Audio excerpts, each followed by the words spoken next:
नमस्कार, मैं रंजन कुमार अमृत न्यूज़ से आप सभी दर्शकों का हार्दिक स्वागत करता हूं। आज हमारे साथ हैं पटना हाई कोर्ट के वरिष्ठ वकील एडवोकेट बीके सिन्हा जी। और आइए आज इस अवसर पर आज बात करते हैं विश्व खाद्य दिवस के अवसर पर प्रोडक्टिविटी काउंसिल के सेक्रेटरी जनरल और प्रोडक्टिविटी काउंसिल के सेक्रेटरी जनरल भी हैं। और विश्व खाद्य दिवस के अवसर पर इनका क्या संदेश है वो जानते हैं। नमस्कार सर। नमस्कार। आज विश्व खाद्य दिवस मनाया गया। अपना परिचय भी जरा दें। जी, मेरा नाम बसंत कुमार सिन्हा है और वैसे तो मैं हाई कोर्ट में अधिवक्ता हूँ और Bihar state productivity council, Bihar उत्पादकता परिषद जिसको हम कहते हैं, उस संस्था में मैं सेक्रेटरी जनरल के हैसियत से ऑनरेरी सेक्रेटरी जनरल के हैसियत से काम करता हूँ।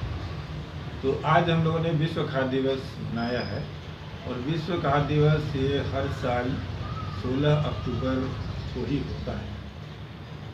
यूनाइटेड नेशंस का एक संस्था है जिसका नाम है FAO, फूड एग्रीकल्चर ऑर्गेनाइजेशन।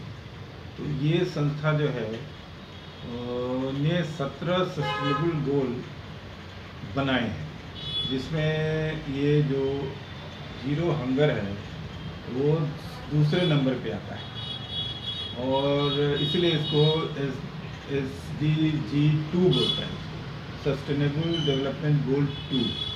तो ये दूसरे नंबर पर आता है और जीरो हंगर वर्ल्ड बाय 2030 ये मिशन है कि 2030 तक आते आते दुनिया से भूख को ख़त्म करना। हमारे पूरे विश्व में भूखमरी की जो स्थिति है वो काफ़ी भयावह है और इसमें सबसे ज़्यादा पीड़ित अगर कोई देश है तो अफ्रीका है और अफ्रीका से सटे हुए जो देश है, अफ्रीकन कंट्रीज हैं। तो ये सिलसिला 1945 से चला आ रहा है और इस बार का जो हमने विश्व खाद्य दिवस मनाया वो 75वां साल आज का दिन है और आज का विषय था ग्रो नरिश सस्टेन टू। और ये सब जीरो हंगर वर्ल्ड का ही पार्ट है जो कि अलग अलग इसके स्थितियों का आकलन करना, उसके ऊपर समीक्षा करके और ये निचोड़ निकालना कि आगे का भविष्य कैसे निर्धारित हो, क्या हम लोग कैसा काम करें, किस तरह से खेती करें, किस तरह से समाज में वातावरण बनाएं, भूख की स्थिति को और बेहतर बनाएं। इस पर हमारे जो बुद्धिजीवी मंच के लोग हैं और जो वैज्ञानिक हैं, जो एग्रीकल्चरिस्ट हैं, ये लोग सब मिलजुल करके इस पर काम करते हैं। और दुनिया में तकरीबन 690 मिलियन तकरीबन ऐसे लोग हैं जो भूख से पीड़ित हैं। और आपको आश्चर्य होगा कि अभी जो कोरोना के काल में जो हम लोग फंस गए हैं, अभी जिससे अभी बाहर नहीं निकल पाए हैं, तो अब 690 मिलियन पीपल तो पहले से ही हंगरी में के चपेट में है। 10 मिलियन का जो आंकड़ा आया था वो 2019 का था तक का बात है। और ये कोविड जो आ गया, कोविड पैंडमिक जो है, ये इसमें और बढ़ोतरी इसने कर दिया और बढ़ोतरी इतना ज़्यादा कर दिया है कि लगभग 83 से 132 मिलियन लोग इसमें और इसके चपेट में आ गए हैं, भूखमरी के चपेट में आ गए हैं। तो एक बड़ा चैलेंज हमारे सामने है और खड़ा हो गया है। पहले से हम इस बीमारी से जूझ रहे हैं कि भूखमरी कैसे हटाएं। तकरीबन इंडिया में अगर भारतवर्ष की बात करें तो 9 करोड़ लोग अभी भी हैं जो इनको कि दोनों टाइम का खाना नहीं मिलता है और कभी कभी तो एक टाइम का भी नहीं मिलता है। तो इस चीज़ को लेकर के सारी दुनिया में तकरीबन 158 कंट्री में ये प्रोग्राम होता है, 50 से ऊपर ही है और सब जगह ये हो रहा है। 72 कंट्री जो है इस भूखमरी के से बाहर आए हैं, उन्होंने इस चीज़ को अचीव किया है, जीरो हंगर को अचीव किया है। और बाकी जो देश है, जैसे हमारा 2019 का अगर हंगर इंडेक्स देखें तो 117 कंट्री है इसमें। 117 कंट्री में भारत का जो स्थान वो दूसरे 102 नंबर पे। तो अभी भी हमको बहुत काम करना है और 102 से हम 0 पर जाएं, इसका प्रयास सतत चल रहा है और बड़ी तेज़ी से इसको हमको आगे बढ़ाना है। इसमें बाधाएं क्या है? बाधाएं हैं हमारे पास। एक तो है कि इसमें एक नेचुरल कैलेमिटी का आता है, जैसे भूकंप आ गया, बाढ़ आ गया, कोई और विपदा आ गई, सूखा पड़ गया, अकाल आ गया। तो इसमें हमारे लिए एक अवरोध उत्पन्न हो जाता है। मिग्रेशन होता है, लोग एक जगह से दूसरी जगह चले जाते हैं, खेती बंद हो जाता है, खेती का स्वरूप बदल जाता है। जलवायु परिवर्तन भी है। जलवायु परिवर्तन एक अलग फैक्टर है जी, कि वर्षा, अधिक वर्षा, अति वर्षा, अनावृष्टि, अतिवृष्टि, ये सब प्रकोप को झेलते हुए और इस सब चीज़ों के ऊपर हम कैसे उठें और क्या क्या करें, कब कब करें, कैसे करें। जो अनटच्ड एरिया है, हमारे पास बहुत ऐसे सरप्लस लैंड भी हैं जहाँ की हम कुछ उपज नहीं कर रहे, जा नहीं रहे, उस वन संपदा का भी हम इस्तेमाल नहीं कर पाते। वैसे चीज़ों को हम लें और उसका भी हम उपयोग करें। बहुत सारे जैसे ताल एरिया है, जिसको कहते हैं कि इसमें 3 महीना 4 महीना वाटर लॉगिंग रहता है, पानी भरा रहता है, उसमें कोई खेती नहीं हो पाती है, कोई उपज नहीं हो पाता है और 4 महीना हमारा ऐसे ही बेकार चला जाता है।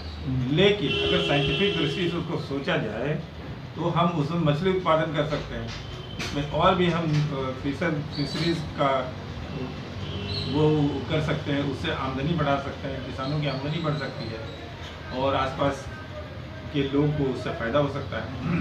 तो बहुत सारी बातें हैं, जैसे कि अब देखिए कि हमारे यहाँ एक तो अभी हाल के दिनों में हम लोगों ने देखा है कि हमारे पास जो भी